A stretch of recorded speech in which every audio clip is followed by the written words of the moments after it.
Here I've got iPhone 11 Pro, and let me show you how to change keyboard dictionary on the following device. So at first let's open Messages, then click on Create a new one. And now, as you can see, now our keyboard is in English. To change it, you have to tap on the emoji icon, hold it for a while, and then click on Keyboard Settings. Here, by tapping on Keyboards, you can change its language by tapping on Add New Keyboard.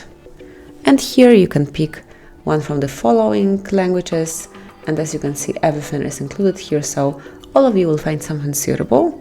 And let me pick, for example, Japanese. This region, and then click on Done. Now click on Edit to remove English from this list. Tap on Delete, and now Japanese is the keyboard language here. So as you can see, now your keyboard is in Japanese. And then if you would like to go back to English, or if you would like to change your keyboard language to any other, tap on emoji one more time, go to Keyboard Settings, and change it the same way. Simply add new keyboard. Let me pick English UK. I will also delete Japanese, click on Delete, click on Done, and now as you can see, you are back in English dictionary. So that would be all. This is how you can change keyboard. Thank you for watching. Please subscribe our channel and leave the thumbs up.